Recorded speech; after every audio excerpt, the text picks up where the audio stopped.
T.L. Osborn Bible college முடிச்சுட்டு இந்தியாவுக்கு தான் வந்தார்.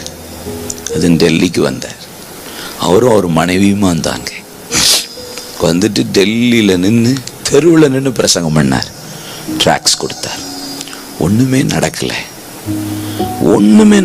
T.L. ஆஸ்பானுடைய ஊழியத்தில் போராடுறாரு. இந்தியாவில் தானே அசைவு, இந்தியாவில் தானே எழுப்புதல், ஆண்டவரே ஏதாவது செஞ்சிருங்களேன். ஒன்றுமே நடக்கலை. Then again go back to America. போயிட்டு கதவை போட்டிட்டு இனிமேல் நான் வெளியவே வரமாட்டேன், ஒளியுமே செய்ய மாட்டேன்னு உக்காந்துட்டார். ஒரு நாள் அமெரிக்காவில் ஒரு கேம்ப் நடந்தது.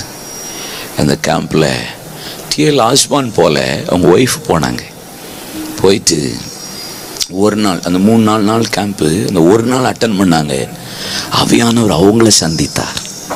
அந்த ஒரு என்கவுண்டர் மீட்டிங் முடியறதுக்கு முன்னாடியே T.L. ஆஸ்பானுடைய ஒய்ஃப் வேகமாக கிளம்பி T.L. ஆஸ்பானை கதவை தட்டி, வாங்க இந்த கேம்புக்கு எப்படியாவது வந்துருங்கன்னு அவரை கம்பல் பண்ணி கூட்டு போய் அந்த 3 நாள் கேம்பில் உட்கார வச்சார்.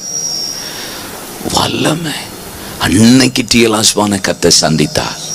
அதோட நேர கதவை போட்டினார். வெளியவே வரமாட்டேன் ஆண்டவரே, இனி நான் வெளியே வந்து ஊழியம் செஞ்சா கிரியேட்டிவ் மிராக்கிள்ஸ் நடக்கணும்.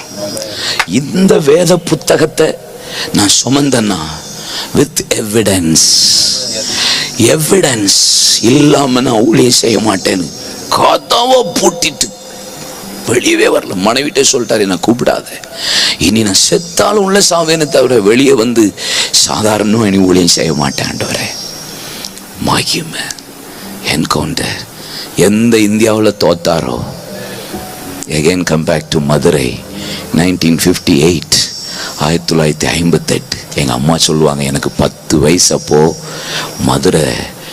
மதுரையை அசைஞ்சதும்பாங்க. எங்கள் அம்மா மதுரை தான் சொல்லுவோம். மதுரையை அசைஞ்சது, மதுரை தமுக்க மைதானமே அசைஞ்சது, அந்த ஆத்து பாலம் அசைஞ்சதும்பாங்க.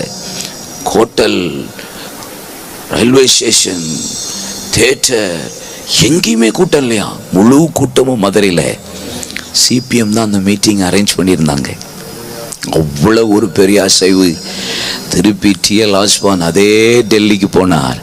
அதே CNI அதே இடத்துல நின்று அவ்வளவு மிராக்கிள்ஸை கத்த செய்தார். இந்த தமிழ்நாட்டுக்கு வந்து 1958 வந்த ஒரு சிறிய அந்த மீட்டிங்கில் தான் DJS தினகரன் அங்கிளை கத்த தொட்டு உலகத்தை அசைக்கிற தேவ மனுஷனை எழுப்பின இடம். ஒரு மனுஷனை சந்திச்சதன் விளைவு பார்த்தீங்களா?